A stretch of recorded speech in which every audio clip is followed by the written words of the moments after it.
처음에 이제 노트 필기를 좀 해야 되거든요. 노트 필기는 어떻게 하냐면 노트를 한 장 딱 피잖아. 한 장을 더 넘겨. 그래서 이제 완전한 상이 되면 가운데는 이제 이렇게 스프링이 있든지 접는 부분이 있을 거 아니야. 여기 우측에만 필기를 합니다. 우편에만 검은색으로 색깔 쓰지 말고 검은색으로 중요하다 생각 싶은 거 별표 치고 뭐 스타트도 찍고 이러면서 여기다가 검은색으로 표현하고요. 그 다음 장 넘겨서도 오른쪽만 표현합니다. 그렇지? 여기는 이제 검은색으로 필기를 하고 여유롭게 필기를 해야 돼요. 첨삭을 해야 되거든 니들이 나중에.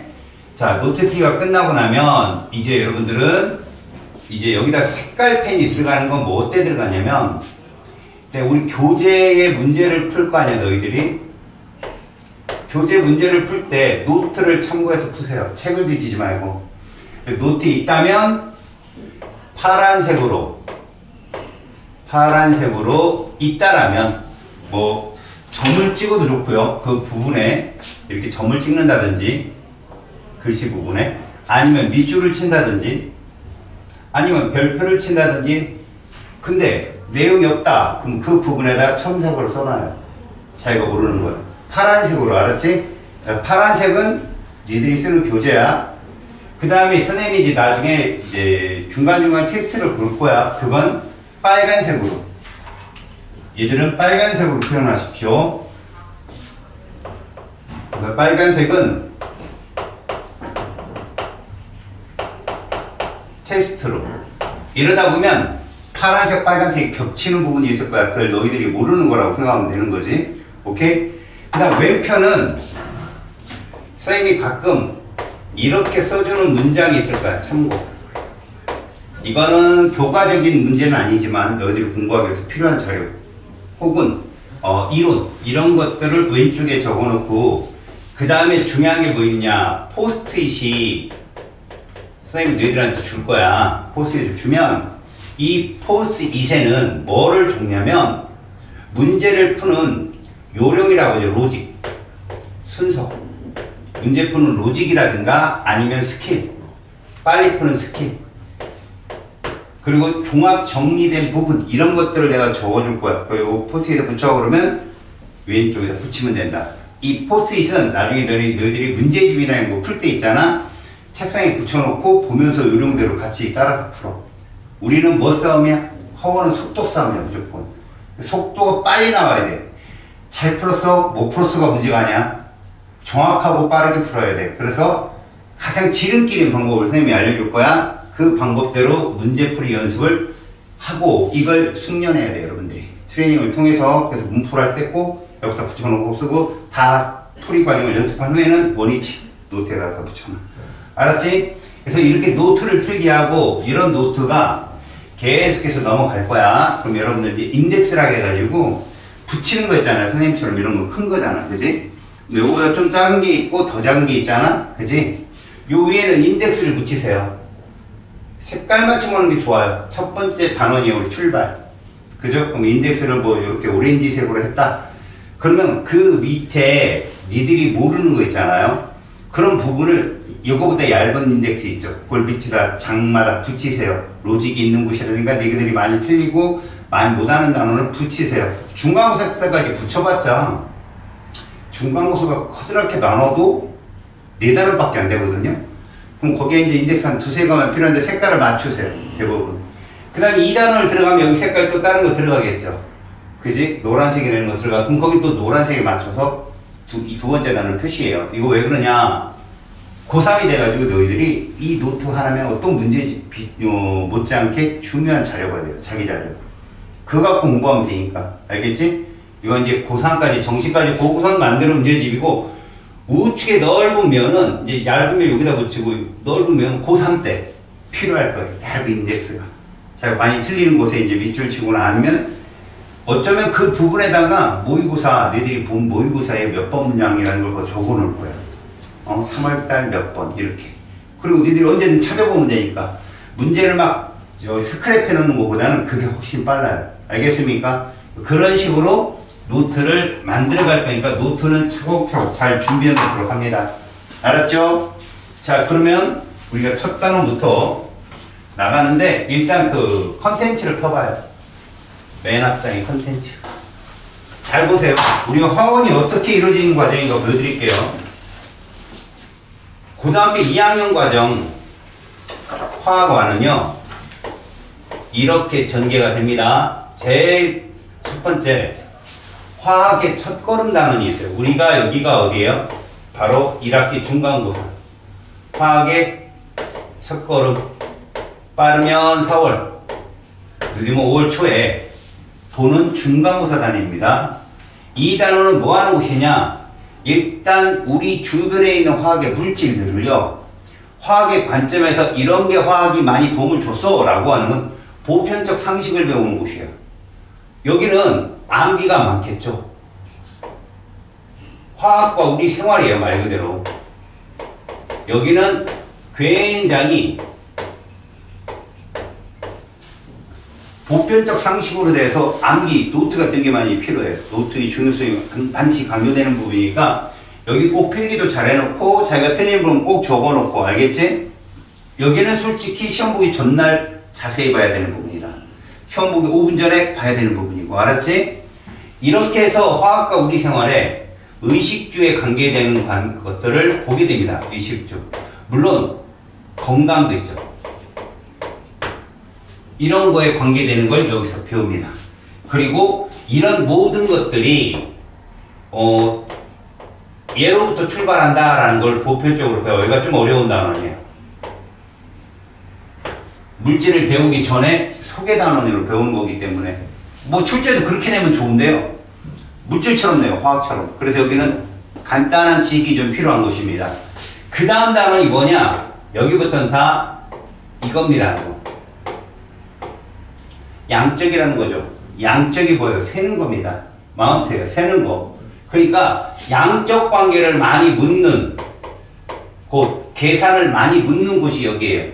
그래서 먼저 여기서 쓰는 화학에서 쓰는 단위, 그리고 원소, 기호, 걔들에부터 따라오는 뭐 원자량 이런 것들을 암기하는 친구로 빠를 거고 암기하지 않는 친구로 느릴 건데, 정상적으로 너희들이 나하고 수업을 계속 해온다면 암기가 됩니다. 그냥 자동적으로 돼요. 근데 초반에 암기를 많이 해놓으면 어떨까요? 문제를 푸는 속도가 좀 빠르겠죠.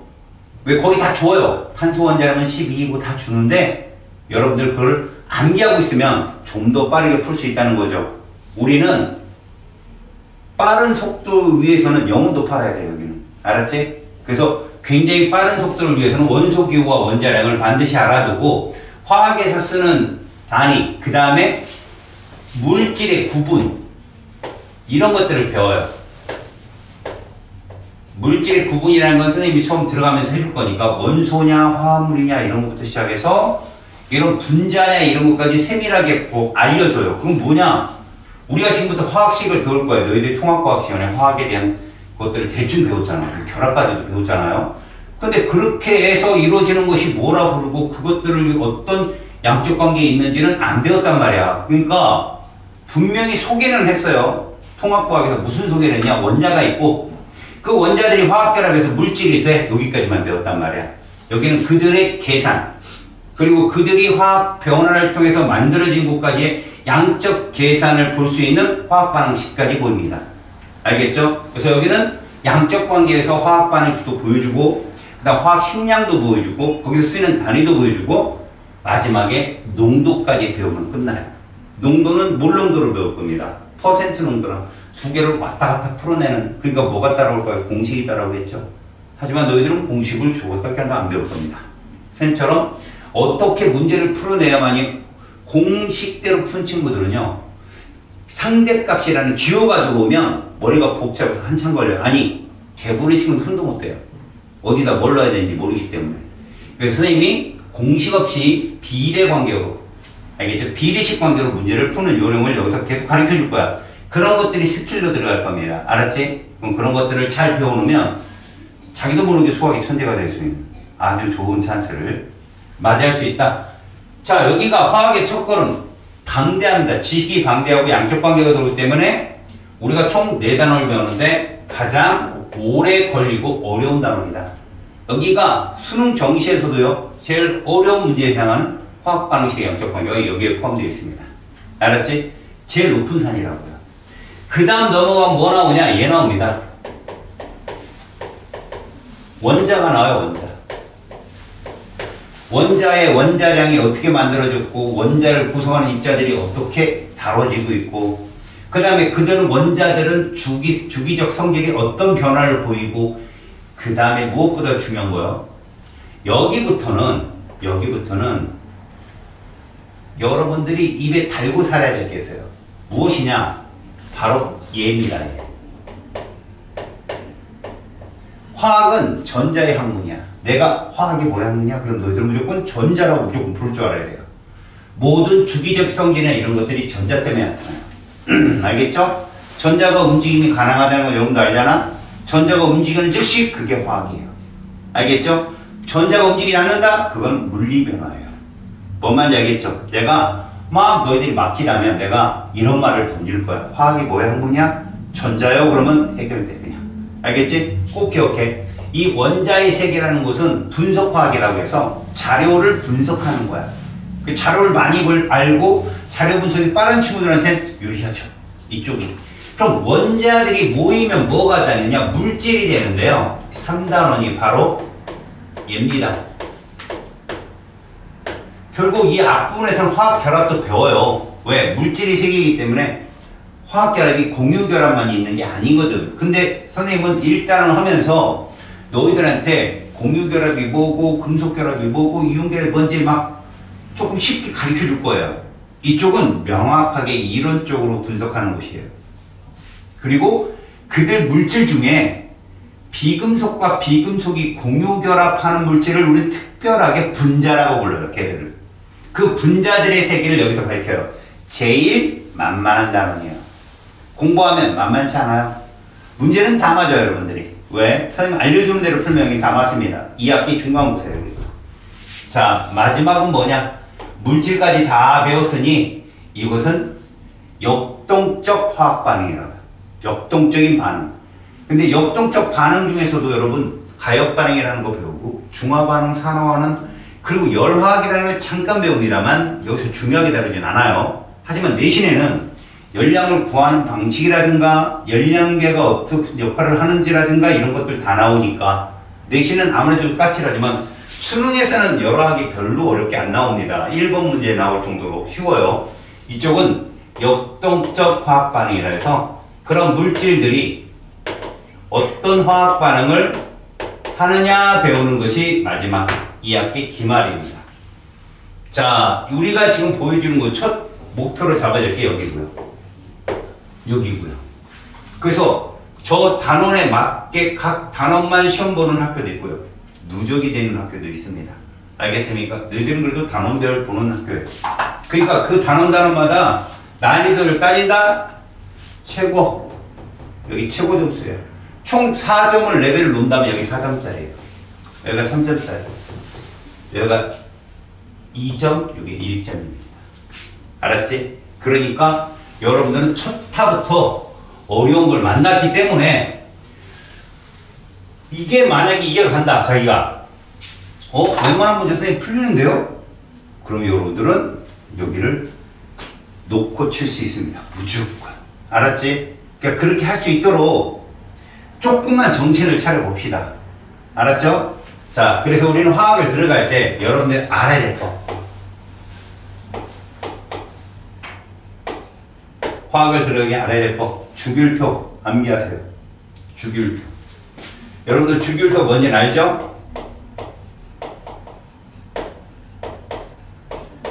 1번부터 20번. 1번부터 20번. 20개죠.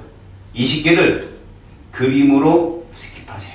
어떤 방법이냐? 이 방법이라고 볼까요? 자, 별표를 그렸습니다. 알았습니까? 여기도 별표를 그렸어요. 왼쪽부터 오른쪽으로 번호가 매겨집니다. 제가 2번까지 쓴 거야. 1번, 2번. 이렇게. 얘가 누군지 몰라. 뭐 수소 헬륨인데 몰라. 그냥 첫 번째 줄에는 원소가 몇 개 있다? 2개 있는 거죠. 이렇게 그림으로 봅니다. 두 번째 줄에는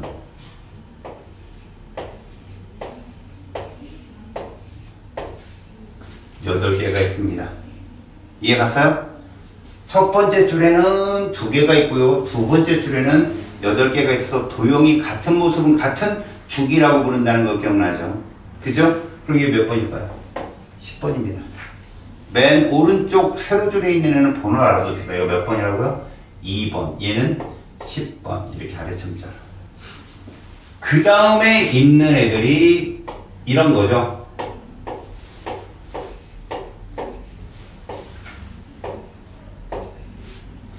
자, 세 번째 줄입니다. 그러니 규칙성을 보니까 2, 8, 8이네요. 맞죠? 그래서 18번. 이제 몇 개 남았어요? 2개 남았죠? 여기가 원소가 되는 거죠. 이거 몇 번이에요? 20번입니다. 됐죠? 잘 들어주세요. 얘가 몇째 줄, 그 다음에 왼쪽으로부터 몇 번째인지만 알면 되는 거예요. 가로가 주기라는 건 여러분들 배워서 알 거예요. 세로는 족입니다. 알겠죠? 뭐 최각의 전자순위 이런 건 몰라도 됩니다. 저는 그런 거 원치 않아요. 원자 번호 얘가 몇 번일 때 원자력이 몇인지만 알면 돼요. 원소기와. 그럼 그게 대표적으로 몇 개 안 나옵니다만 참고적으로 알려드릴게요. 대표적으로 본다면 얘가 1번이죠. 얘는 3번입니다. 보이죠? 그러면 무슨 얘기냐? 3번 다음에 얘가 10번인데 얘가 11번이죠. 이렇게. 그죠? 자, 몇 개 커졌어요? 2개 커졌고 얘는 몇 개 커졌나요? 8개 커지고 그럼 여기도 몇 개 커질까요? 8개 커집니다. 왜 19번? 이렇게. 알았어? 이런 규칙성을 보라는 거죠. 그러면 여기에 이제 쭉 번호가 붙겠죠? 4번이면 8개 더해보세요. 12번이고 8개 더하면 20번이겠죠. 둘째 줄, 셋째 줄, 넷째 줄 관계는 8개 관계인 거죠. 그걸 우리가 옥텟 규칙이라고 부르는 거죠. 알았습니까? 5개면 8, 14. 6개면 14. 7개면 이렇게 되는 거죠. 8개씩 변하는 거야. 자, 이렇게 따지면 이 번호들이 쭉 매겨지고 그러면 그들의 원자량을 왼쪽 편 어깨에 올려야 되는데 들어보세요.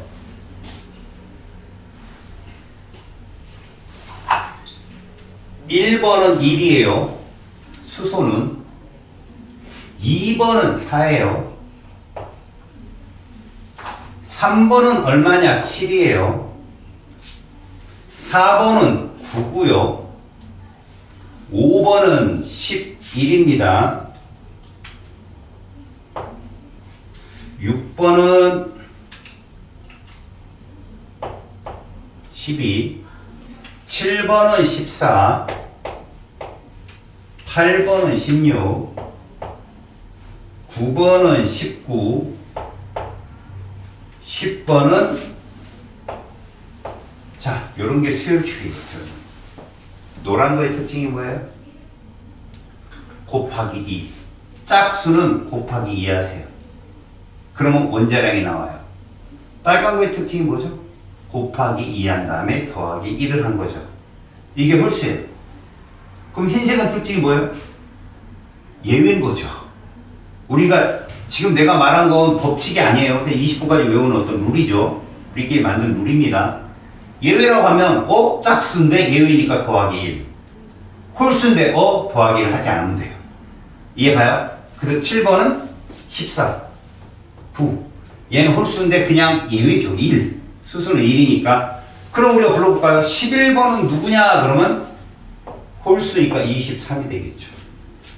12번은 24가 되겠고 이렇게 원자량이. 13번은 27이라고 할 수 있고요.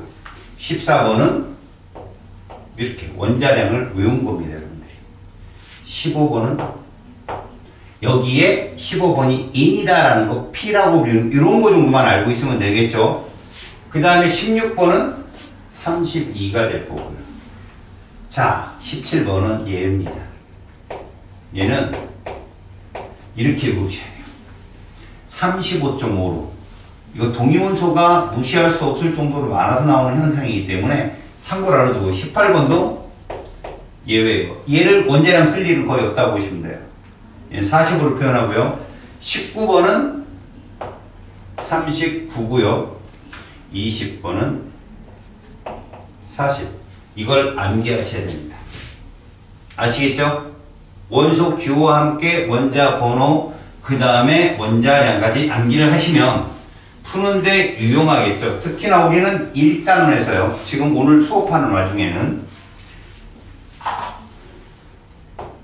밑줄 친 애들 있죠. 이 네 개를 주로 다룰 겁니다. 얘가 누굽니까? 수소죠. 탄소, 질소, 산소를 주로 다룰 거라. 알겠어요? 그러면 수소만 원자량이 1이고요. 탄소, 질소, 산소는 번호에다 곱하기 2만 하면 되겠네요. 6, 7, 8번이니까 12, 14, 16이겠군요. 끝입니다. 이해 갔어요? 그러면 우리는 원자량까지 알게 된 거죠. 자, 이렇게 해서 주기율표 느닷없이 선생님이 테스트도 한번 할 거고 여러분들이 외워놓으세요. 20번까지. 그 다음 여러분들은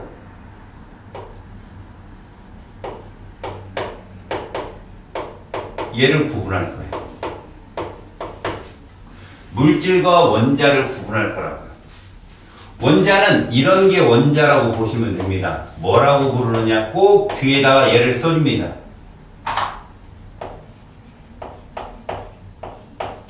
원자라고 붙여줘요. 산소 원자라고 붙여주고요. 그럼 얘는 뭐라고 읽느냐? 얘는 물질이거든요.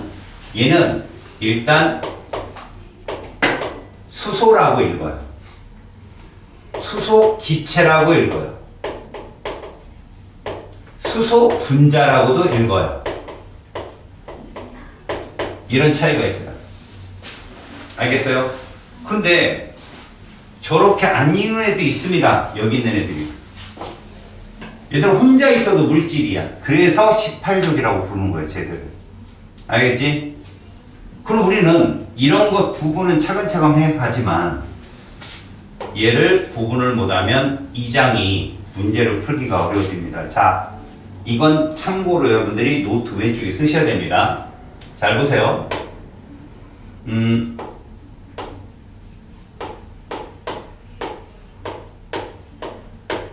화원에서 첫 단원을 들어가려면 계산의 중요성 이전에 알아쳐먹어야죠. 무슨 출제자가 무슨 말을 하는지 알아먹어야 될 거 아니야? 그들이 대화를 알아야 됩니다.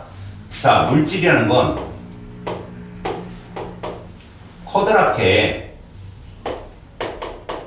순물질과 혼합물로 나뉜다고 합니다. 중학교 때 배웠지만 신경 안 쓰고 온 거죠. 순물질은 화학적 성질이 일정하다, 물리적 성질이 일정하다, 물질의 특성이 있다라는 표현을 쓰죠.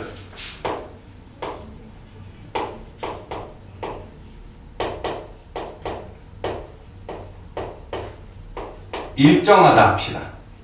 물질의 특성을 다 외울 필요 없어요, 여러분들. 끓는 점이나 녹는 점이나 용해도, 밀도 이런 거라고 생각하시면 돼요. 이게 일정한 거죠. 질량이 1g이 있든 1톤이 있든. 물 같은 경우는 100도씨입니다. 끓는 점이. 이해 갔어요? 근데 혼합물은 비율에 따라 물질의 특성이 달라질 수 있어요.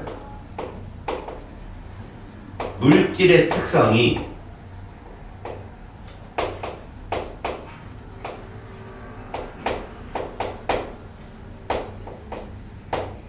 자, 비율이 뭐냐? 진하냐? 옅냐? 이런 말을 씁니다. 섞인 거니까.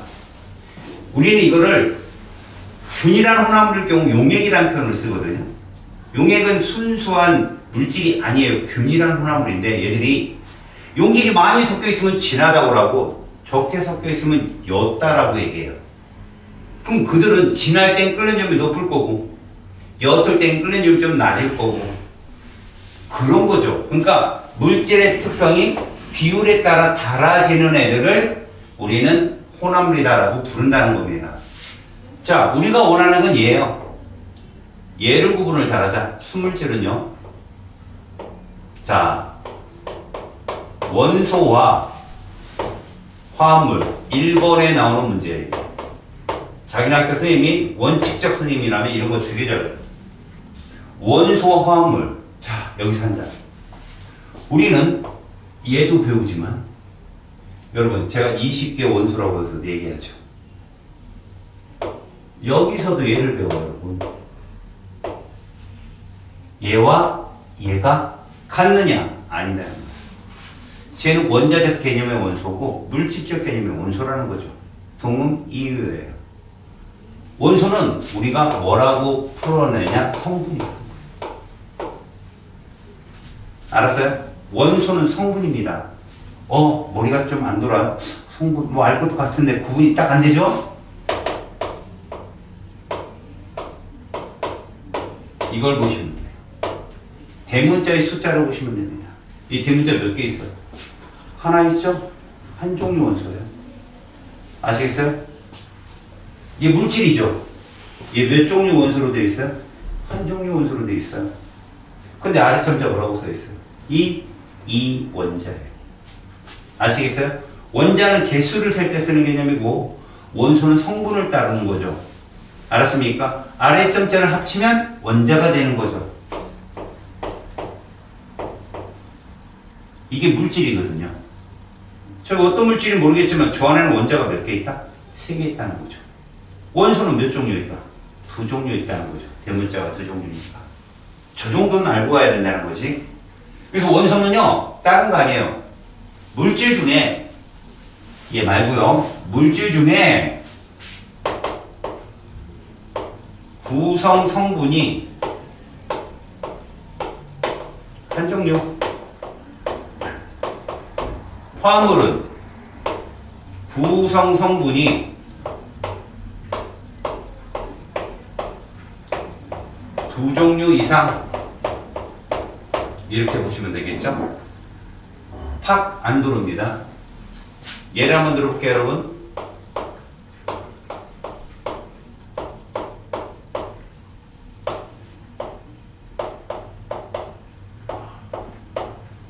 (20번) 원소 안에 물질로 우리가 원소라 부르는 놈을 제가 대표적으로 써놨어요. 이원자 분자를.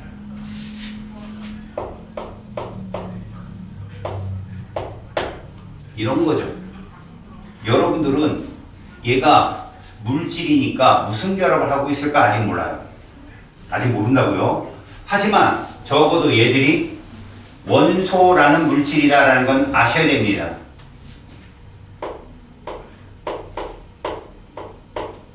얘들이 화합물이에요.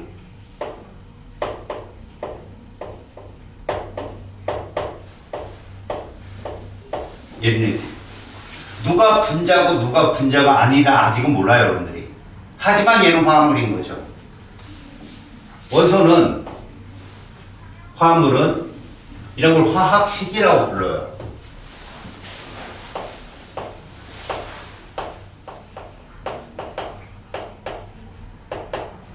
이렇게 보시면 돼요. 아래 첨자가 뭐가 붙든 대문자 하나짜리는 무조건 원소입니다. 아시겠어요? 그럼 화합물은요?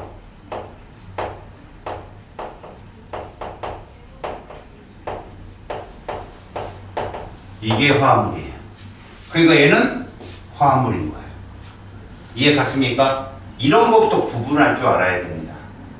이게 구분이 되면 그 다음에 결합을 논할 수가 있습니다. 지금은 요 정도로 구분해 주시고, 얘가 얘로 가려면 우리는 이걸 분해라고 불러요. 분해.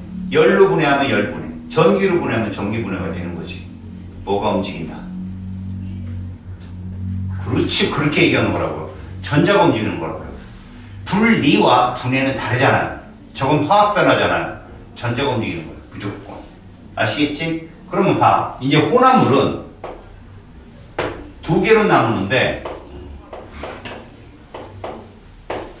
균일 혼합물이 있고요. 불균일 혼합물이 있습니다.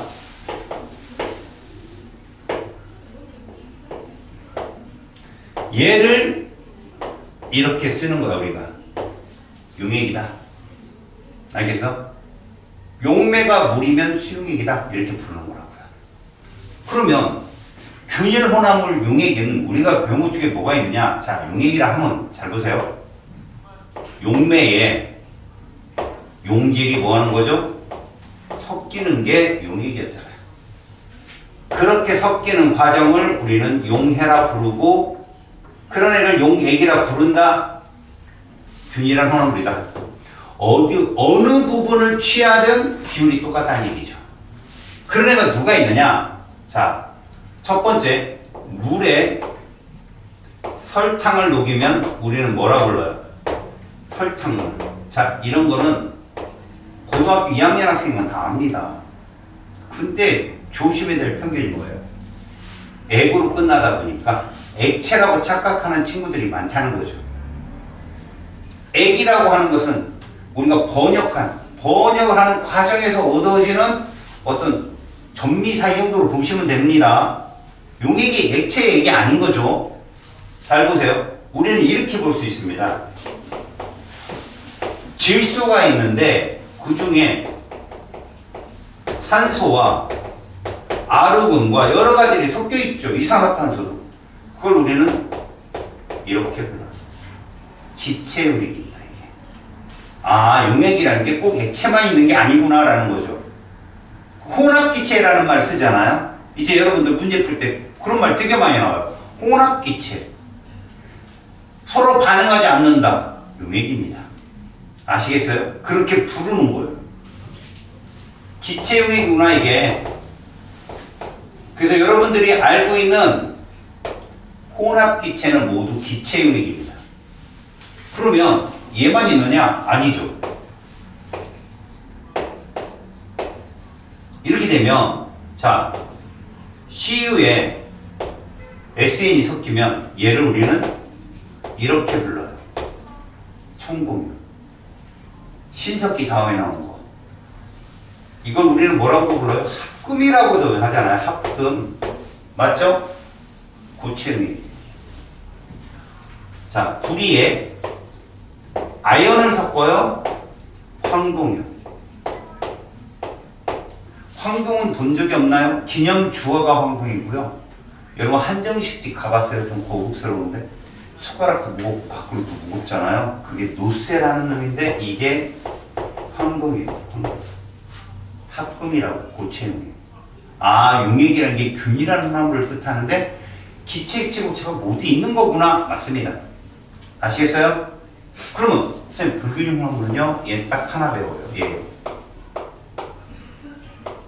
석유 하나 배워요. 석유. 이게 불균형 혼합물이야. 여러 개가 섞여 있어요. 다 뽑아내고 나면 마지막에 끈적끈적한 액체가 남거든요. 그게 아스팔트예요. 도로에 까는 거. 이 하나밖에 안 배웁니다. 석유를 뭐라고도 부른다? 이렇게도 부릅니다. 원유라고도 부릅니다.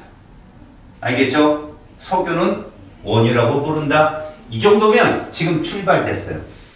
레디 고 준비 됐다고. 이걸 명심해가지고, 자, 오늘은 원소와 화합물만 구분해 봅시다. 아시겠습니까? 순간순간에 잃어버린다니까, 자기가. 제가 물어볼 때, 이거 화합물, 이거 원소, 말할 수 있으면 되는 거지. 오케이? 근데 이걸 공부하면서 여러분, 여기 주기율표를 공부하면서 이 주기율표를 좀 더 재밌게 할 수 있는 방법 없을까요? 여러분, 원소 구분을 충분히 해보세요. 원소 구분. 야, 사람을 두 종류로 구분한다면 했더니 어떤 놈이 착한 놈, 나쁜 놈. 어떻게 구분할? 기준이 뭐냐고. 없지. 남자, 여자죠. 이해갔어요? 남자, 여자처럼 원소도요, 저렇게 지금 20개밖에 안 살았지만 108개, 120개가 넘어가잖아요? 딱 두 종류. 물론 중간에, 개인 이런 애들도 있잖아요. 사실 사람에게도. 하지만 우리는 인류가 죽은 건 남자냐, 여자냐처럼 금속이냐, 비금속이냐로 나눌 거라고. 알았어? 다시. 잘 봐라. 나는 화학결합을 설명하기 위해서 너희들한테 이렇게 하는 거야. 중학교, 고등학교 1학년 때 배우고 왔지만 완벽하게 배우지 않았으니까 구분을 못하는 거야. 원소를 쌤이 이렇게 나눴잖아. 금속 원소와 비금속 원소로 나눴잖아. 자, 얘를 이렇게 하자. 얘가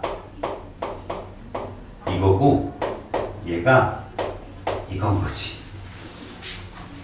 알았니? 이건 거야 지금.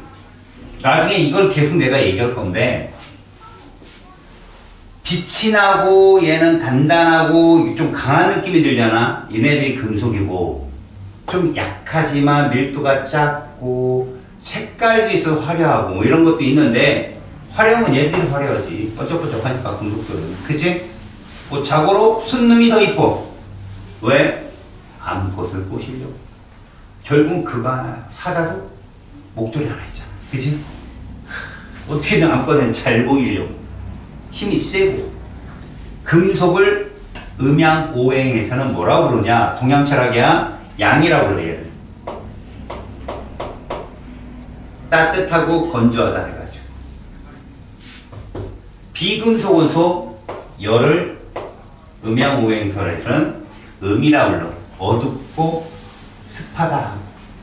이 둘이 뭐야 돼? 조화를 이루어야 세상이 꾸러져 나가는 거지. 알겠니? 그러면 금속에 우리가 원하는 게 뭐냐? 요런 거라는 거죠.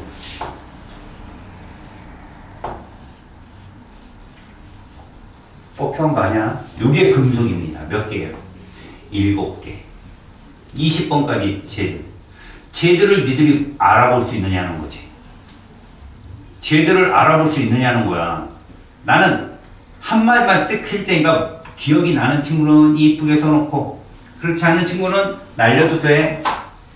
우리는 물질을 배우는데 어차피 물질이 무슨 결합을 했는지 눈치를 채는 것 또한 굉장히 중요한 화학의 스킬이거든. 봐라. 이 두 가지 원소가 결합하는 경우의 수를 얘기해봐. 둘이 만나는 경우의 수, 지들끼리 만나는 경우의 수, 총 3개밖에 없는 거야. 금속, 비금속이 만나거나 금속, 금속이 만나거나 비금속, 비금속이 만나거나. 이해 갔니? 남녀로 표현해봐.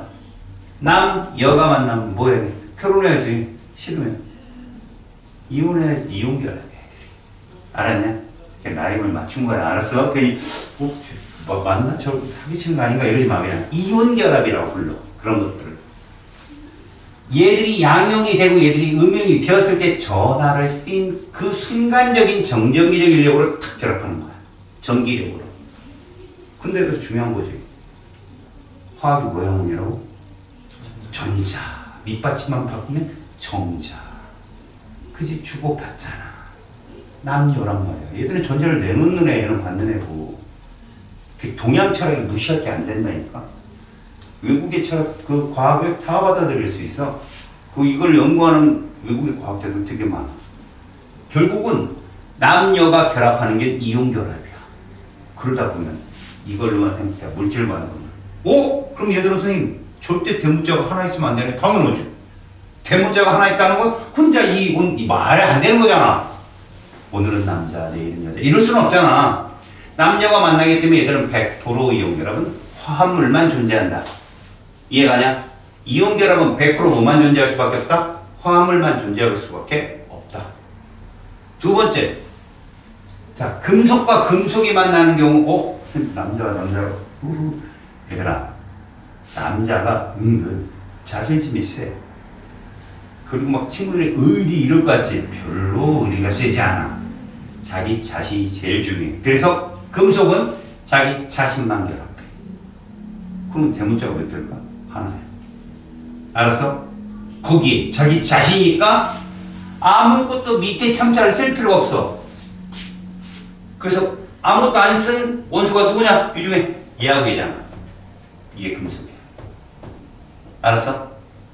대문자 하나로만 되는데 아래 첨자가 아무것도 없잖아. 얘도 원소고 얘도 원소인데 둘이 비교해봐. 얘는 숫자가 써있는데 얘는 어때? 안 써있잖아. 이런 애들이 금속이라고. 자기 자신. 나트륨 어디에 있어? 여기 있잖아. 나트륨, 리튬, 베릴륨, 뭐 마그네슘, 그 다음 알루미늄, 칼륨, 칼슘 요런 놈들이 그냥 누구만 있어? 영문자, 대문자만 있어. 물론 대문자, 소문자도 붙여주는 게 있죠. 베르셀리우스가 원소교 이렇게 맞추자 얘기를 해서 뭐 C 그러면 탄소고 CA면 칼슘이 이렇게 얘기를 했잖아. 그들이 결국은 뭐냐, 금속 원소는 100% 원소로만 존재한다. 이온결합은 100% 화합물만 존재한다. 이해가냐? 자, 이제 얘가 중요해. 내가 아까 3단원이 뭐라고 그랬어?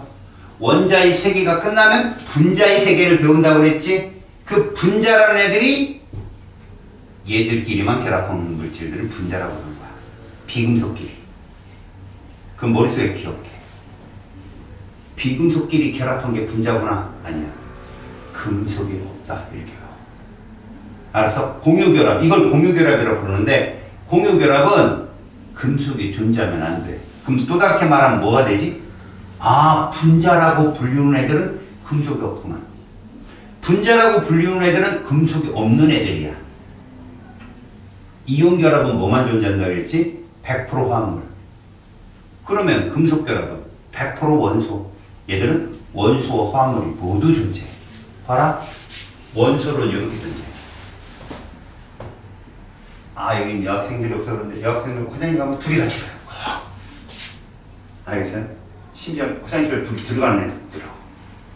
알겠어요? 근데 남자는 혼자 가잖아. 집에 가면 방 처박혀 혼자 놀고. 그죠? 여자들은 둘, 셋이, 많게는 8명, 8명 도를 점령하고 걸고. 남자들이 10시 여자 끝나고 손잡고 그러지? 이렇게 둘이 내려가면 전교생이 다 2단 전체를 찰걸요? 누가 어깨 동무 하기도 기분 나쁘다고 싸우고 있는 애들이 남자인데, 그치? 혼자, 이렇게, 이게 좀 아니죠. 팔짱. 이거 좀 아니죠. 그냥, 그 막 쌍스러운 욕하고, 그게 멋있어 보이잖아. 야, 하고, 그죠? 그 친한 친구인데 막, 커피랑 싸우고 1시간 있다가 크림 묻히고 크림빵 먹고 되게 이러고 돌아다니고. 이게 남자애들이에요. 혼자. 근데 여자애들은 아니에요. 되게 강합니다. 자기 자신하고도 결합하고요, 원소. 서로 다른 비금속이 결합하기도 하죠, 화합물. 그네들 몽창 합쳐서 다 분자라고 부릅니다. 분자에 어떤 원소가 없다? 금속이 없다. 되게 중요한 얘기죠. 그러면 우리 일단은 지금 들어가면서 화학과 우리 생활을 할 거 아니야. 금속을 찾아보기가 정말 어려워요. 금속을 찾아보기가 정말 어렵습니다. 제가 막 가르치는 것 중에 금속이 나타났다. 제가 막 되게 반가워요. 금속, 남자. 다 여자예요. 알았어요? 너희들이 배우는 건 뭐다? 분자입니다. 다. 그 와중에 원소냐 화합물이냐 찾는 거지. 이게 기본 문제라니까. 이걸 모르고 문제를 들어가잖아. 다 외우다 끝나요. 아시겠어요? 그러니까 자, 화학결합은 몇 종류가 있다고 그랬죠? 남자와 남자가 만나는 금속결합. 특징 대문자 하나. 100% 원소라고. 그 다음 남녀가 만나는 이온결합. 100% 화합물이라고. 그럼 나온 게 뭐예요? 비금속이잖아. 지들끼리 만나는 공유결합. 졸라 세. 졸라 세고 원소 화합물 모두 존재할 수 있어. 너무나 다양하다. 그래서 내가 공유결합 분자는 뭐만 기억하라 했지? 금속이 없다. 알았니? 그게 들어가기 직전에 지금 여러분들이 준비할 때 심호흡하고 들어가는 거야. 알았어? 이 정도면 이제 갈 자격이 충분히 있는 거야.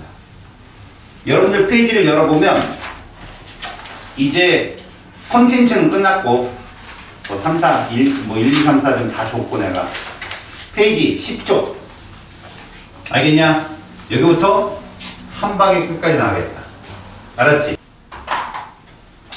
자, 우리는 첫 단원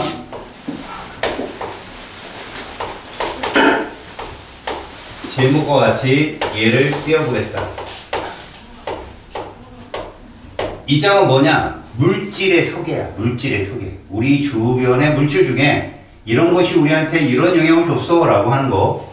그래서 제목도 이거야. 화학과 우리 생활 요 정도로 본다는 거지. 그래서 사실은 얘를 소개하는 것이다. 어떤 방면으로?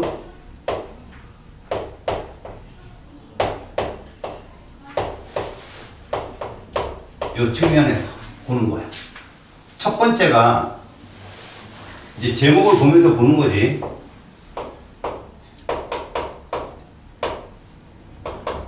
식량 문제를 해결했다.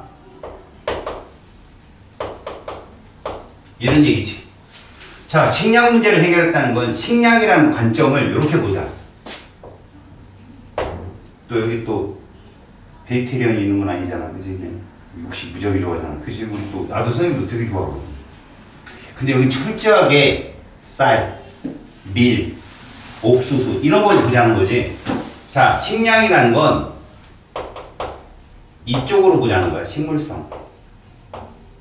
단위 면적당 생산량을 키웠다라는 얘기인데, 그전에는 경작지가 굉장히 기름지면 뭐 수확량이 많았고 척박하면 적었고 이랬단 말이야. 인간이 인위적으로 척박한 땅에서도 비옥하게 만들 수 있는 화학 물질을 개발했다는 얘기지.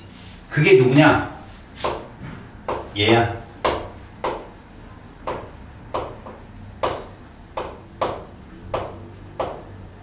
이거를 개발한 사람이 하버라는 사람인데, 자, 암모니아를 합성했다. 암모니아가 뭔데? 얘입니다. 얘를 암모니아라고 합니다. 알겠죠? 그럼 우리는 화합물이구나 보는 거죠. 저건 화합물이야. 맞지? 그럼 암모니아에서 정작 중요한 게 뭐냐? 도대체 우리는 식량 문제 해결했는데 왜 암모니아가 저렇게 식물한테 그렇게 영향을 줄까라고 했을 때 여러분들은 이걸 봐야 돼. 이건 참고다. 자, 생명과학 선택했나? 자네들? 그럼 거기도 이제 봐야 되겠지? 보통의 식물이 생장을 할 때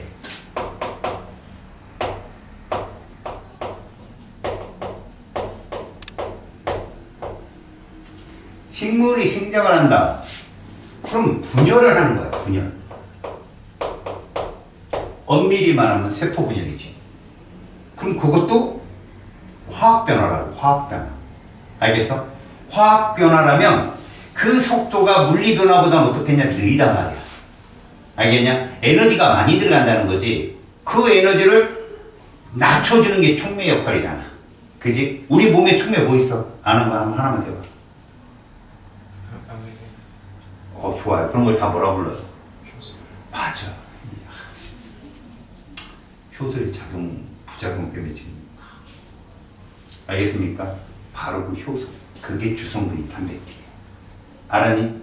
분열을 하기 위해선 효소가 필요한데, 꼭 분열만이 아니에요.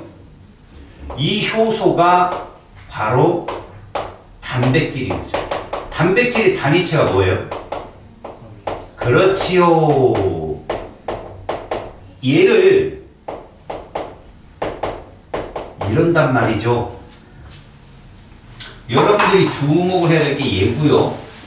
실제로 질소가 얼마나 만만치 않은 놈이냐면, 아미노산을 우리 인간조차, 동물조차도 여러분 흡수를 해야 돼요.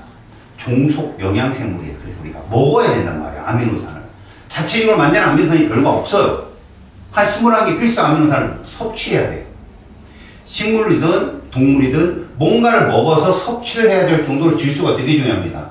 하물며 식물들은 어떡하겠어요? 지들이 입이 있어, 뭐가 있어, 다리가 있어. 뭔가를 빨아들여야 되겠죠. 그죠? 그래서 뭐가 필요합니까? 식물의 생장에 효소를 만들고 단백질을 합성. 여기서 얘기하니까 또 이러대, 애들이. 선생님, 식물에도 단백질 있어요? 야, 생각해봐. 소가 등발이 이렇지. 걔 뭐 먹고 그냥 풀 뜯고 살아.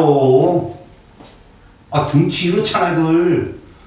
저 초식동물들 봐. 토끼 살이 왜 찌겠냐고.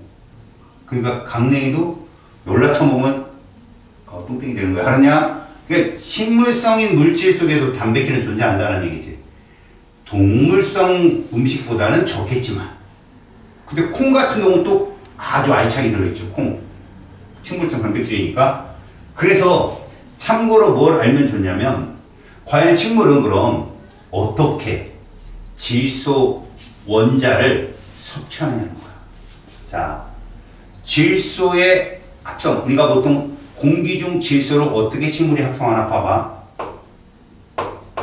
공기 중 질소를, 공기는 지체용액이었지. 기억나니? 78%가 질소인데 얘를 봐라.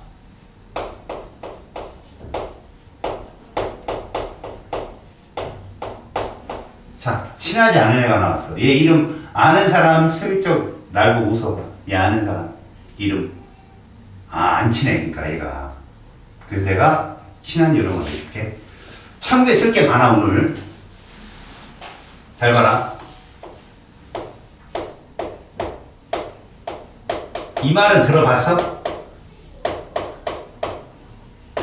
구경꾼 이윤이란 말? 반응에 참여 안 하는 애들이잖아. 이거 뭐냐? 물속에 존재하기 쉬운 이온들인 거지. 얘를 무슨 이온이라고 그래? 나트륨 이온. 양이야, 음이야? 양이네. 저것도 보면 사람도 아니지.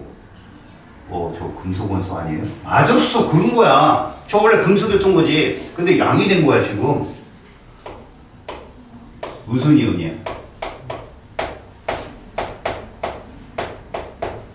양이야, 음이야? 저 무슨 원소였을까, 처음? 금속이었다니까. 쟤를 포함하면, 그런데 화합물이야? 이온결합이야. 쟤 혼자 있으면 금속결합이야. 그렇지. 그렇게 얘기하는 거야. 얘는 이렇게 불러. 이제 친해져. 질산이온. 얘는 NH3는 알아요. 암모니아요. 그럼 얘는 뭐예요? 암모늄 이온.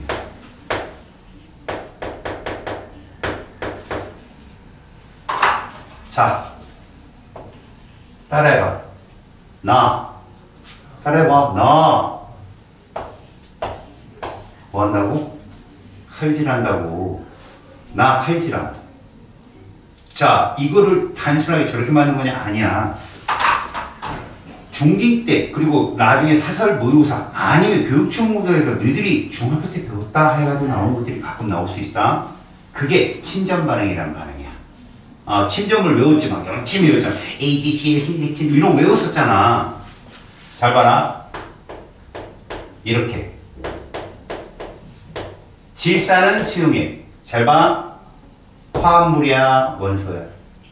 거기에 은이 금속이야, 비금속이야? 그건 알고 있지? 그럼 이거 무슨 결합? 그렇게 얘기하는 거라고. 그냥 저거 이온결합이구나. 볼 줄 알면 되는 거야. 질산은 뒤부터 불러주는구나. 이런 식으로. 자, 화합물이야, 원소야? 화합물. 요거 금속이야, 비금속이야? 금속. 무슨 결합이야? 이렇게. 얘가 이렇게 된대, 식에서. 여기서 외웠잖아. 칼질함. 이렇게 외웠잖아. 칼질하라고. 이게 안 그래. 알았냐? 이렇게 외우는 거야, 공부는. 알았어? 이온을 질산이온, 암모늄이온을 칼질함으로 외웠어. 됐지? 그 다음 봐라. 앙금 딴 건 몰라도 니네한테 자주 나오는 앙금이 좀 속인 놈이 있어. 얘 무슨 이온이야? 바륨 이온. 얘는 무슨 이온이야? 칼슘 이온. 금속이야, 비금속이야? 됐네. 양이면 금속이다. 이렇게 알아두라고. 그랬더니 H 플러스 금속. 이제는 중이가 그 비금속의 유일한. 알았어? 걔 빼고 다. 얘 무슨 이온이지 않아? 그래. 얘 황산이온이야. 얘는 탄산이온이야. 얘가 무슨 이온이라고? 바륨이온이고 얘가 칼슘이온이야. 딴 건 뭐라도 돼. 금속이구나. 얘는 황산이온이고 탄산이온이야. 알았니? 그러면 얘랑 얘랑 만나면 무슨 결합이 이게?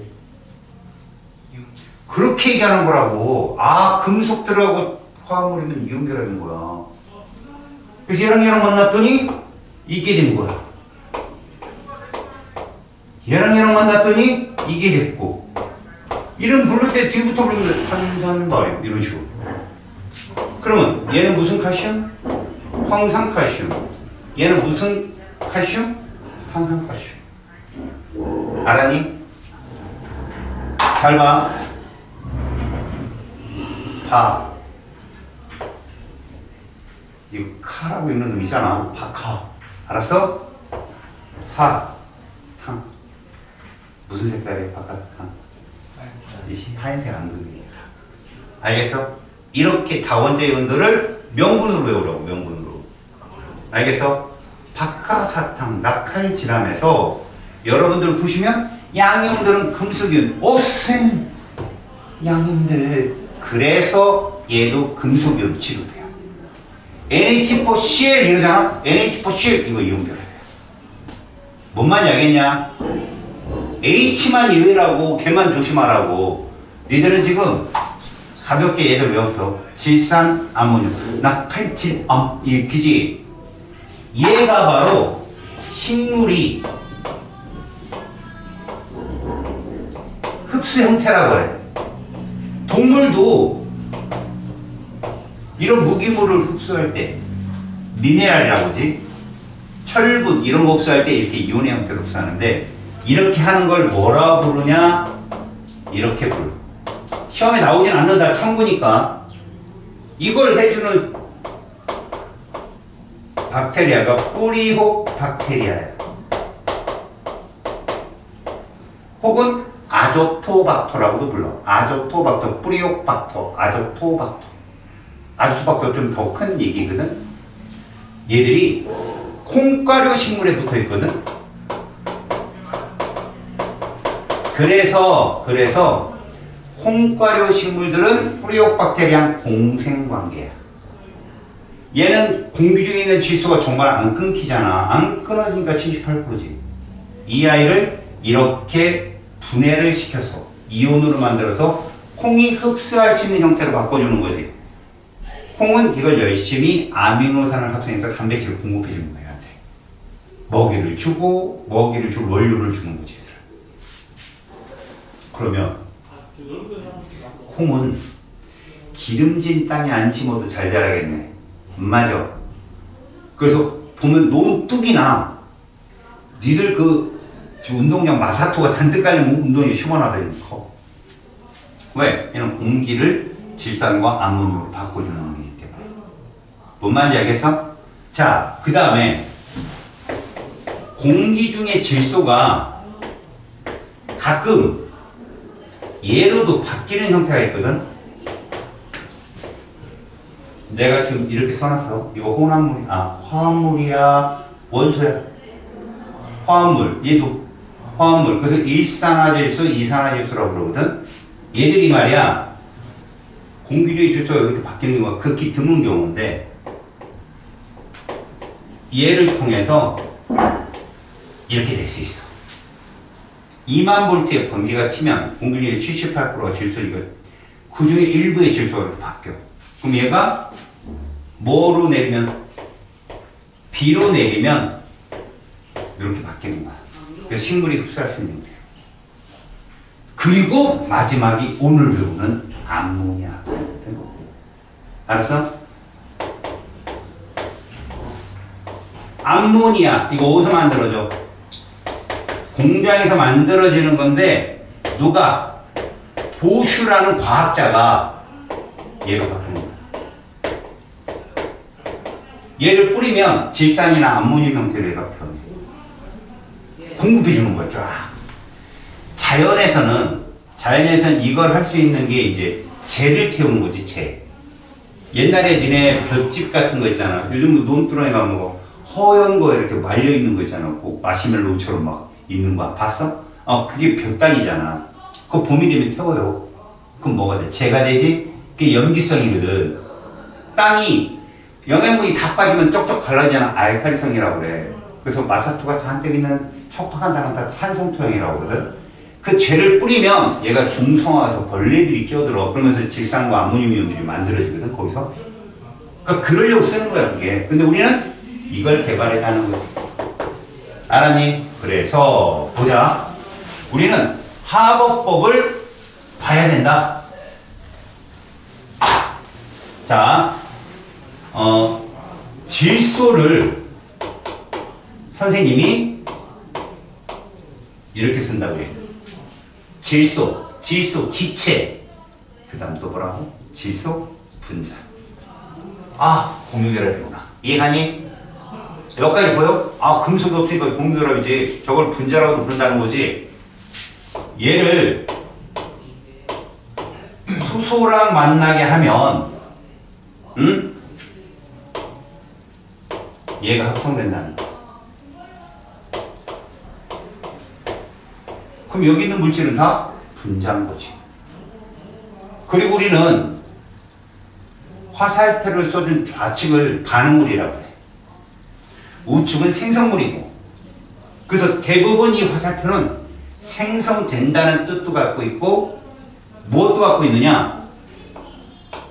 반응물과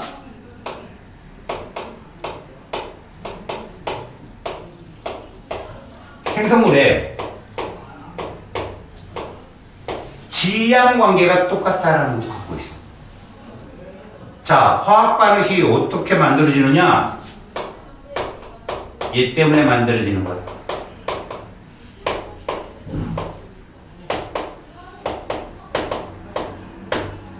라버지에. 우리나라 사람이 아니라 라버지. 이 사람이 얘기했지. 반응하기 전 후의 질량은 변하면 안 된다. 그래서 우리는 원자적 개념으로 얘를 맞추면 된다는 거야. 여기 질소 원자 몇 개 있냐? 2개. 여기는 하나. 이걸 쓴다는 거지. 절대 아래첨자는 건드리는 거 아니라고. 물질의 고유한 숫자기 때문에. 그랬더니 수소 원자가 몇 개가 됐냐는 거지. 6개가 됐잖아? 뭐 쓰면 되겠냐는 거지. 이게 화학 반응식 완성. 이해 갔어? 이렇게 해서 화학 반응이 완성식을 세웠어. 자, 암모니아를 합성하는 걸 하버가 개발을 해냈어. 공균이 제일 많아? 우주에 제일 많아. 물론 이 과정이 쉽지는 않았지. 쉽지는 않고 좋은 고압의 촉매를 써서 뭐 이래가지고 하버법으로 만들었는데 왜 만들었을까야? 우리 식량 생산 문제를 해결하려고? No. 화약 만들려고 만든 거야. 얘를 만들려고. 이게 화약인 건 알지? 이게 트리가 3이라는 뜻이고 니트로. 자, 나중에 탄소화물 구조식에서 알려줄 거야. 이게 니트록이야. 니트록이 NO2가. 이게 몇 개 있다? 3개가 있으면 우리는 트리라는 말을 써. 트리 니트로. 그 다음 사람. 이런 형태의 탄소화물을 톨루엔이라고 해요. 톨루엔. 톨루엔에 3개의 니트로기가 붙어있는 게 TNT야. 이게 화약에 어울려요. 이걸 만들어내려면 암모니아가 반드시 필요해. 그때 당시에 암모니아를 추출해낼 수 있는 기술이 있는 게 영국하고 중국밖에 없었어. 영국이 그래서 화약을 쭉 나눠줬단 말이야. 그 화약 양만큼 서열이 결정되는 거야. 근데 독일이 게르만족 아니야. 피지컬이 장난 아니야. 걔네 모자라는 스포츠. 축구 잘하잖아. 그지? 왜 피지컬이 좋으니까. 근데 그 1900년대 초에는 서열이 저 밑바닥이었어. 왜? 화약이 얼마 안 줬으니까. 영국이. 혈 2위가 막 2위가 프랑스였으니까. 근데 도이치란트 국왕이 승빨이 난 거야. 야이씨. 우리도 화약 만들자. 그래가지고 전국적으로 공고를 낸 거야. 암모니아 합성법을 발견하는 그 연구소한테 상금 후하게 내야겠다. 그때 하버라는 사람이 부부가 화학자였거든. 연구소를 운영하고 있었는데 너무 연구비가 안 들어오니까 쫄딱 망해가고 있었단 말이야. 합을 한 사람이 해야겠다. 근데 와이프가 막았어. 분명히 너 전쟁 일으키려고 하는 거야.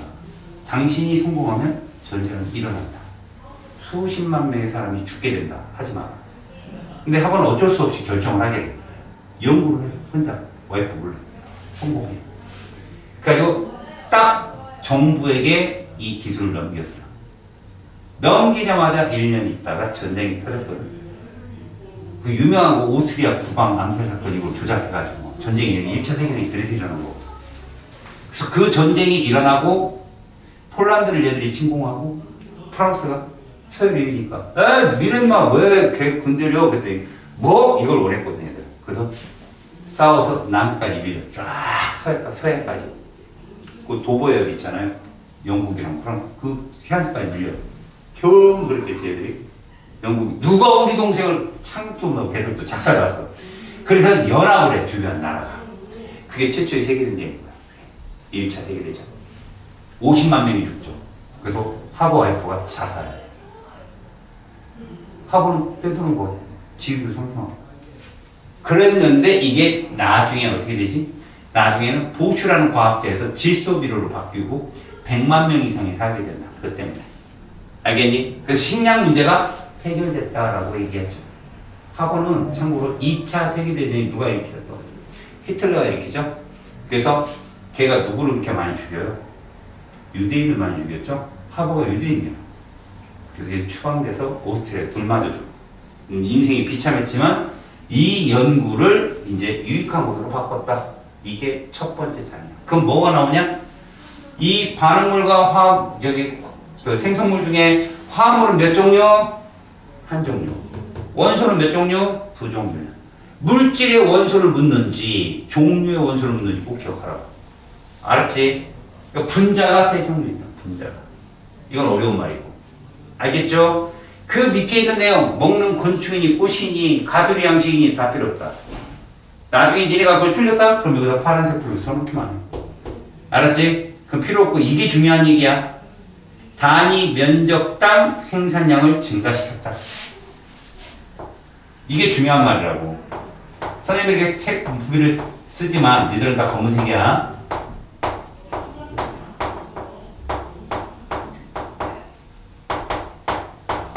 여기에 공헌을 했다. 이게 끝이야. 자, 두 번째.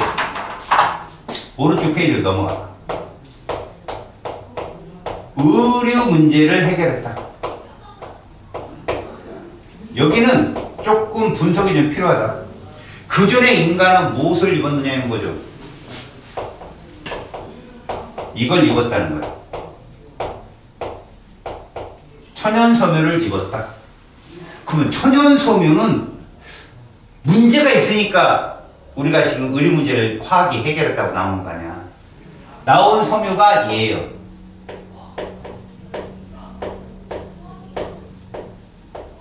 이 합성섬유는 석유화학 제품이야.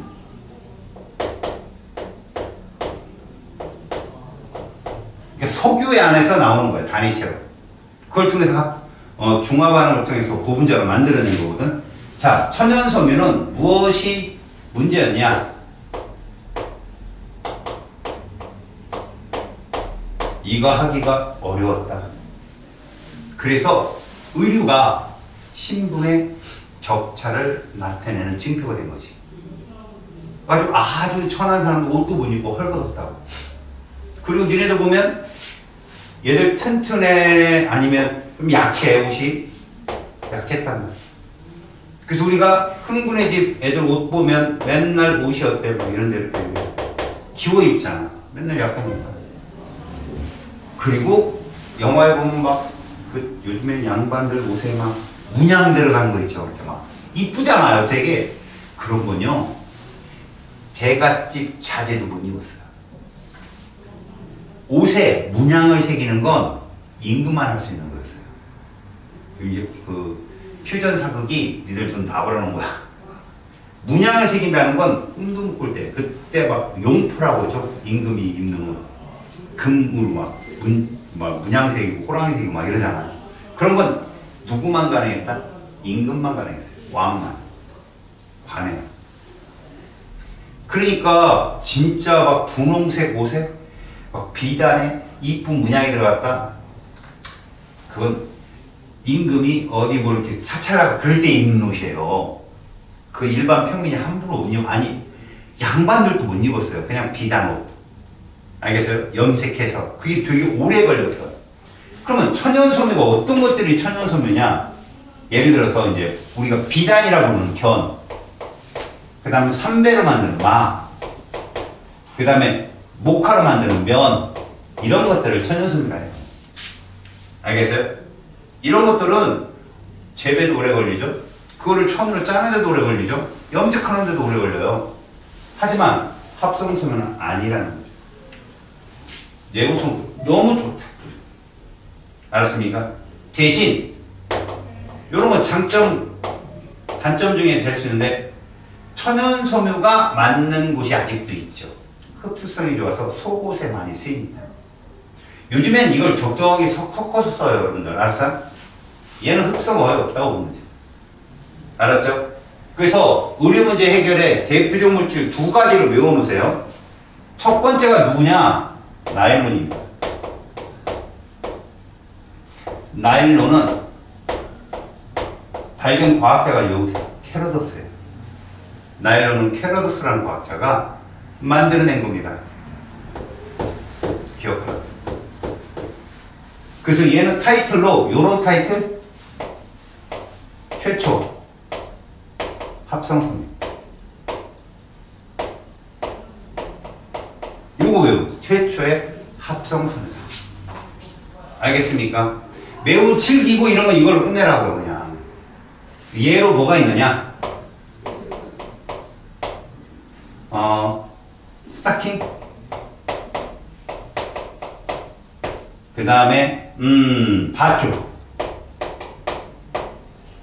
그 다음에 칫솔모, 이런 것들이 나일론에 해당된다.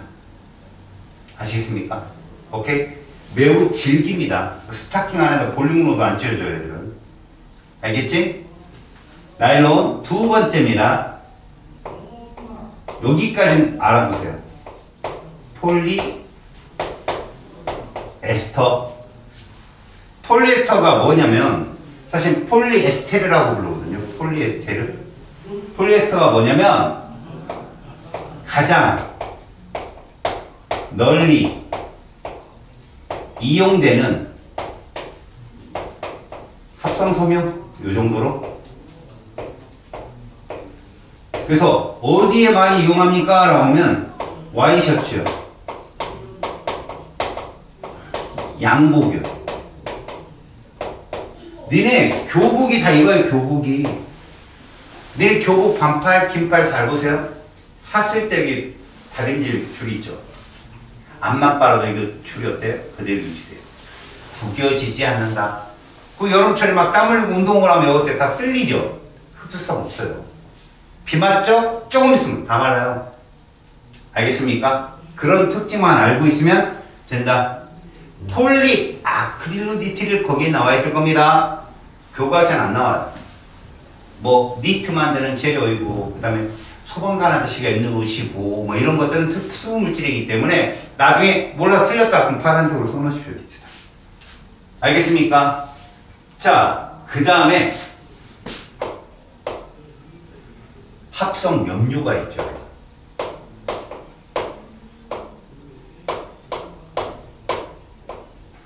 이런 걸 뭐라 부르니 걔들은?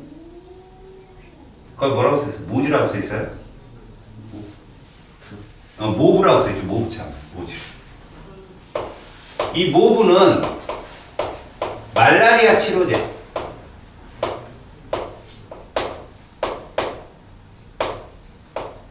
연구 중에 발견한 거예요. 우연히 발견한 거죠. 퍼플 색깔이라고 하죠. 바이올렛이란 말과 퍼플이 좀 다른 말인데, 퍼플이 이제 패션업계 쓰는 말이에요. 좀 밝은 보라. 아시겠죠? 최초의 합성 염료라고 보시면 됩니다. 최초는 알아둬야겠죠. 지금은 여러 염료들이 많이 개발해서 다양한 모양과 색깔의 합성 섬유를 제작할 수 있게 되죠. 알았습니까? 입는 데 쓰는 거 이거예요. 끝이에요. 그리고 뭐 나중에 미래는 뭐 사이즈가 없을 거고 그래가지고 뭐 프리 사이즈에다가 지가 스스로 막 인공지능으로 뭐 그런 건 넘어가시고요. 자, 이제 세 번째 주거 문제 해결에서는 생활적 측면을 먼저 볼까요?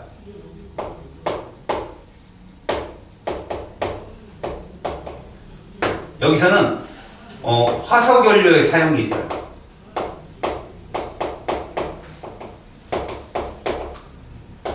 자, 화석연료를 사용하는데 어떠한 화석연료를 사용하나 봤더니 대표적인 석탄, 요즘에 석탄 때는 없죠 별로.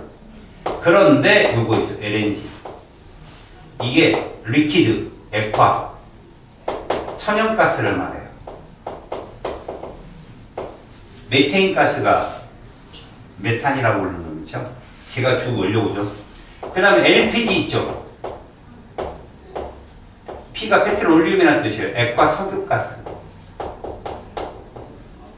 얘를 이용해서 집에서는 연료를 쓸 수 있다. 이 도시가스의 일종입니다. LNG가. 알겠죠? 요거는 뒤에 가서 이제 선생님이 설명을 하겠는데 LNG, LPG가 다 혼합물입니다. 그리고 탄소를 주로 하는 탄소화합물이에요. 그럼 무슨 말이에요? 탄소 원소 말고 다른 원소도 있다. 그게 수소나 산소입니다. 아시겠어요? 지금 탄소, 수소, 탄화수 물질인데 얘들은 화석연료를 사용했고, 자, 주방에서 뭐를 사용합니까? 플라스틱을 사용하게 됩니다. 이걸 합성 수지라고 합니다. 합성 수지가 뭐라고요? 플라스틱. 근데 플라스틱이 딱딱한 것만 있는 거 아니에요? 여러분들 뚜레쥬로 파리바게뜨 뭐 하는데요? 빵 파는 데죠? 들어가면 빵 봉지에 쌓여있는 애 있죠? 그 봉지가 어떤 느낌인지 알죠? 투명하죠? 만지면 바삭바삭 소리 나죠? 바삭바삭. 그게 이거라고 불리는 놈이거든요. 플라스틱이에요. 폴리에틸렌. 알았습니까? 그 다음에 요 뒤에 하나 더 붙이면 뭐 돼요? 페트병. 음료수 있잖아요. 콜라. 플라스틱이잖아요. 거기까지 이해가 가는데 슈퍼 가면 검은 비닐봉지 주죠. 그것도 플라스틱이에요. 합성수지. 아시겠습니까? 실제로 주방은 뭐만 있어요? 락앤락 많이 쓰죠? 락앤락 뚜껑이 뭘로 되어 있냐? 합성 고무예요. 알겠습니까? 이런 애들이 석유화학 제품이에요. 역시 합성 수지도 뭐라고요? 석유에서 나오는 원료를 만들고 석유화학 제품. 그러니까 불균일 혼합물인 석유가 되게 많은 걸 주는 거예요. 우리한테. 너는 석유 그럼 뭐만 생각나요? 휘발유? 아니에요. 그 다음에 생활적 측면에서 이렇게 쓰고 두 번째로 보이는 게 이제 주거 측면이에요. 건물이죠, 건물. 먼저 여러분, 철 있죠, 철. 철. 자, 무슨 원소야? 금속이야. 맞았어. 왜, 어떻게 알았어? 알았으면 저거 없어요. 이런 식으로. 먼저 본 거야. 얘는 어디서 만드냐? 보통 땅 속에는 얘를 존재하거든. 철광석으로 얘를 재련하는 거야, 재련. 용광로에서. 그 용광로를 갖고 있는 그런 공장을 재련소라고 하잖아. 제철소라고 해요. 그 철강, 포스텍이 대표적이잖아. 포항제철. 그지? 그 다음에 뭐 현대철강, 이런 쪽. 그래서 철로 만들어내는 과정이 이거야. 주거적 측면. 알겠지? 그 다음에 시멘트가 있는데 이게 좀 시험에 잘 나와. 니들 보면 시멘트라는 건 이거 아까 어디 갔어? 바깥 갔다. 기억나? 앙금. 그지? 근데 이걸 지구과학, 여기 지구과학 선택한 친구 있냐? 없어. 이게 석회암이라고 해서. 니들 그 석회동굴 있지? 그거 올려야 돼. 얘가 열 분해를 하게 되잖아? 열로 분해가 되면 얘가 되거든? 얘를 산화칼슘이라고 불러. 내가 지금 부르는 탄산칼슘, 산화칼슘 다 같이 화물이지. 근데 금속원소 보이지? 보이잖아. 칼슘이 금속원소 아니야? 이게 이용결합이야. 알았니? 얘를 생석회라고 불러. 이거하고 이산화탄소가 발생하는데 얘는 분자잖아. 보이지? 공유결합이라고. 얘가 점토와 섞으면 시멘트가 돼. 이 시멘트는 빠른 시간 안에 어떤 정형화된 모양을 만들어낼 수 있다는 특징이 있어. 금방 굳기 때문에. 그래서 굳지 말라고 삥삥삥 돌리면서 달리는 자동차가 뭐야? 그래, 레미콘이야. 아이, 그럼 괜히 똘똘하잖아. 하나 알아. 야, 돌림방차 간다고 이제 헛소리 하고 있어. 레미콘. 이게 이제 아파트 단지나 이런 데 가서 막 시멘트를 공급해 주잖아. 그 역할을 하는 거야. 알겠어요? 근데 시멘트가 뭐에 약해? 하중에 약해. 무게가 큰 거 있으면 금이 쩍쩍 가버리는 거지. 그래서 사람들이 머리를 쓴 거야. 아, 그럼 시멘트를 더 단단하게 어떻게 하면 되지? 라고 생각한 게 바로 얘야. 어우, sorry. 콘크리트. 콘크리트는 시멘트에다가 모래, 자갈을 섞은 게 콘크리트야. 이러면 뭐에 강하다? 누르는 힘. 하중에 강하다.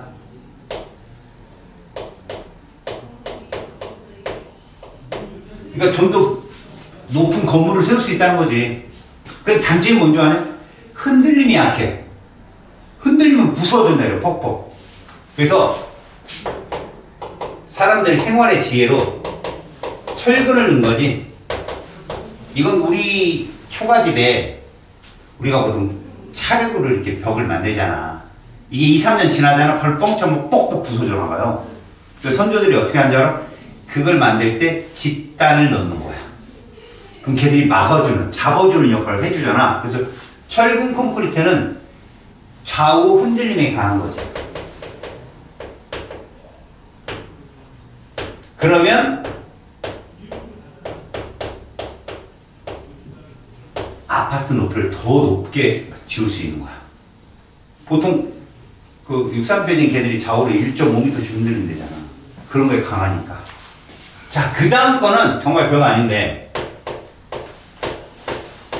알루미늄. 금속이지? 원소지? 이거 볼 줄 알면 되고. 그 다음에 그 산화알루미늄이라고 중요하지 않아. 보크사이트라고 그러거든.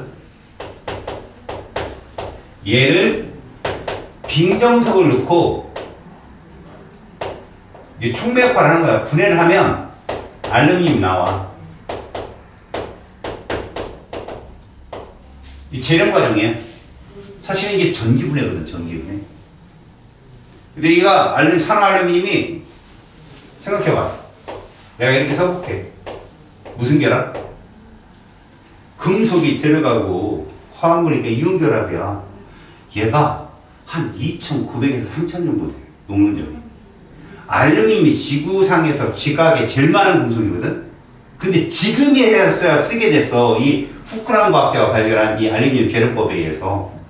빙정석을 집어넣으면 녹는 점이 600도씩 떨어져. 옛날에는 너무 높아갖고 효율성이 없었다고. 이거 하느니 차라리 안 쓰고 말지, 이런 식으로. 지금은 똥값이죠. 옛날 알렉산더 대왕이 알루미늄 왕관 쓰고 다녔어. 저 샤시 머리다 쓰고 다녔다고. 샤시 쌍놈 쓰고. 그때 귀에 쓰니까. 알았어요? 요즘에 뭐 창틀에 쓰이죠, 창틀. 오케이? 그 다음에 뭐 유리, 모래를 통해서 만들어지는 거죠. 이쪽 사우디아라비아에서 제일 먼저, 아라비아인들이 제일 먼저 만들어냈고요. 그 다음에 페인트. 얘는 물과 산소를 차단하죠. 그래서 부식을 막아주는 거예요. 철근이나 이런 것들이 부식을 막아주는 역할. 그리고 미적 변화를 줄 수 있죠. 건물에. 이런 것들이 주거적에 쓰이는 건데, 시험에는 요놈 시멘트 정도 이렇게 셋이 잘 나와요. 아시겠습니까? 체크를 꼭 해놓으시고요. 자, 그 다음에 이제 바로 합성의약품이에요. 건강 쪽이죠. 자, 시험에 100% 나옵니다. 아이고, 그냥 건강 문제 해결을 잡고. 자, 건강 문제 해결.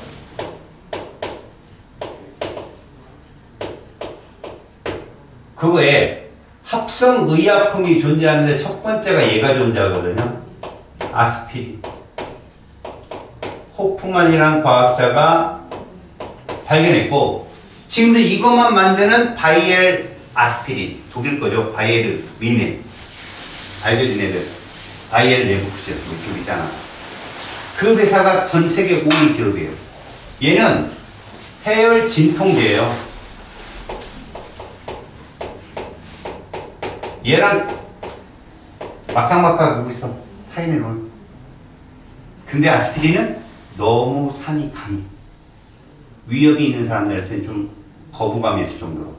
타이레놀이 좀 많이 쓰이지만, 얘 타이틀 최초 합성 의약품이다. 얘는 좀 자세하게 살리실산이라는 천연재료가 있어요. 어디서 나오는 놈이냐면 버드나무 수출액이에요. 얘네 버드나무라고 알아? 수양버드? 시내가에 축축 늘어지는 거 봄에 딱 잘라갖고 껍데기만 쏙 빠져. 속이 하얀색이고 거기가 국물 뭐가 있다 한다 알았냐? 먹지 마라. 그게 살리실산이다 알았니? 거기에다가 아세트산이라는 물질을 넣게 되면 얘가 아세틸 살리실산이 나오거든. 그리고 물이 나오고, 요게 아스피린. 해열 진통제. 근데 여기다가 메탄올이라는 공용 알코올 넣잖아? 바로 물파스 나와. 살리실산 메틸이라. 먹으면 안 되는 거지, 그거. 그치? 두 번째, 페니실린. 아, 이게 참 슬픈 얘기인데, 플레밍. 사실은 플레밍은 얘를 발견했고, 프로모팡이. 얘가 다른 세균들을 죽인다는 걸 알았어. 그걸 치료제로 개발하는 데는 얘가 아니었어. 전문과학자 둘이야. 근데 영국에서 그 페니실린이라고 부르면, 그러니까 얘가 세균을 죽이는 물질이니까 뭐 항생제라고 하지. 항생제는 세균을 죽이는 거야. 바이러스를 죽이는 게 아니야. 코로나 바이러스 걸렸는데 페니실린 먹었다 아무 상관 없는 거야. 항바이러스제가 따로 있다. 얘 타이틀은 최초 항생제라는 거지. 지금 다 항생제는 되게 많이 나와 있거든. 최초 항생제가 얘인데 이걸 발견한 사람은 전문과학자 둘이었어. 그래서 막 항생제가 발견됐으니까 얼마나 좋아. 바르는 약이 발견됐으니까. 아니 맞는 이거 주사를 할 수도 있고 사람들이 와 갔어. 아이씨 임팩트가 없는 거야. 이거 어떻게 덮으라고 해야 돼. 둘이 앉아가지고 막 얘기해. 막 받아주고 있는데 걔가 어떻게 이걸 만들게 됐냐 그랬더니 그때 유명한 과학자 프레밍이었어. 왕립학회 소속이에요. 그 사람의 푸른구팡이 전어를 보고 그랬더니 그걸로 다 간 거야 사람들이. 가서 이제 인터뷰를 한 거지. 무슨 얘기냐면 지금 항생제 만들었다는 거 아니고 그냥 자기도 안다고. 당신 논문 보고 만들었다는데 그것도 알고 있다고 참 뿌듯하게 생각한다고. 그 다음날 기사에 플레밍 항생제 발견으로 뿌듯함 지가 만든 거죠. 그러니까 기사가 만든 거예요. 기자들이 그렇게. 지금도 그렇게 얘기하고 있는데 얘가 만든 게 아니라 얘를 토대로 젊은 과학자 둘이 발견했는데 더 웃긴 건 걔들이 국가에다 얘기했을 거 아니에요. 우리가 돈이 없으니까 이거를 공장을 하게 돈을 좀 우리한테 줘라. 안 줬어요. 영국이 돈이 없다고 그때 대공황이 일어나고 그래갖고 얘들이 미국을 갔어요. 미국 기업이 그걸 만들어서 80년 동안 영국 로열티 내고 썼어요. 2차 세계대전이 터졌을 때 이 페니실린이 아군들의 회복 속도를 독일보다 3배 정도 빠르게 만들어서 전쟁을 이겼죠. 처칠이 페니실린의 승리다라고 할 정도로. 독일군은 총상이 났는데 6개월 있다가 회복해갖고 복귀하는데 얘들은 한 2개월만 있으면 회복하는 거. 염증 치료니까. 우리나라도 우리나라 위험은 한참 뒤잖아. 페니실린이 없었어. 우리나라. 몰핀만 있었지. 몰핀이 뭔지 알지? 아픔만 줄여주는 거야. 아픔만 푹푹 줄여. 진통. 그랬어. 그러니까 요 2개 정도는 알아들어. 뒤에 가면 뭐 살리실산 메틱 사실은 이거를 구조식으로 막 학교 선생님들이 알려주는 사람도 있는데 너희들은 그냥 요 정도만 적어놓고 나중에라도 있으면 참고에다 적어놔. 알았어? 학교 선생님이 얘기하면 요게 바로 12쪽까지 얘기해요. 자, 13쪽 펴봐. 1번 하버가 공기 중에 질소 수소를 반응시켜 대량 생산하는 데 성공하였으며 비료의 원료가 되는 물질의 이름 암모니아. 화학식은 NH3. 화합물이죠. 맞죠? 자, 2번째 의류 문제 해결과 화학에 대한 설명이에요. 천연소면은 값이 비싸고 대량 생산할 수 없었죠. X. 1번은 X입니다. 2번 합성섬유가 개발되면서 천연섬유를 완전히 대체한 건 아니죠. 둘이 섞어 쓴다겠죠, 제가. 그죠? 그래서 X. 속옷은 아직도 천연섬유를 써야 됩니다. 나일론은 최초의 합성섬유로 캐로스가 개발했다. 맞는 표현. 폴리에스터. 가장 널리 사용되는 합성섬유. 이것도 맞는 소리. 합성염료의 개발. 모후. 기억나죠? 퍼플 색깔. 다양한 색깔의 의류를 입을 수 있었죠. 동그라미. 자, 합성섬유와 그 내용을 옳게 연결해보자. 나일론, 스타킹. 폴리에스터, 양복. 폴리아크릴, 니트. 알겠습니까? 양말. 뭐 이런 거라고 보시면 되고요. 4번째, 주거 문제 해결과 화학에 대한 설명입니다. 화석연료는 가정에서 난방과 취 사용됐고, 맞죠? LNG, LPG. 자, 현대의 건축 재료를 얻는데 화학적 방법이 이용되고 있다. 야, 왠지 맞는 소리 아니요? 그지? 생물학적 방법이 이러면 틀린 거 아니에요? 화학인데. 그 다음에 철과 알루미늄, 철광석을 코쿠스와 함께 용광로에서 알루미늄은 아니라고요. 알루미늄은 그걸 재래라는 방법이 있어요. 후기라는 과학자가 발견한 거. 알았어요? 전기 분해요, 걔들. 그래서 3번은 X. 자, 설명과 관련된 건축 재료입니다. 모래와 자갈 등의 시멘트를 섞고 물로 반죽, 콘크리트요. 콘크리트입니다. 철근을 넣어주면 강도가 높아서 그건 철근 콘크리트겠지만 그냥 콘크리트라고 보시면 되겠죠. 자, 물질의 이름을 각각 쓰세요. 플레밍이 푸른 곰팡이에서 발견한 최초의 항생제 페니실린. 호프만이 버드나무 껍질에서 분리한 물질로 살리실산이죠. 최초의 합성의약품의 상품명 아스피린. 됐습니까? 지금 여러분들은 다음 시간에 노트를 필기해보면 선생님한테 검사를 맡아야 돼요.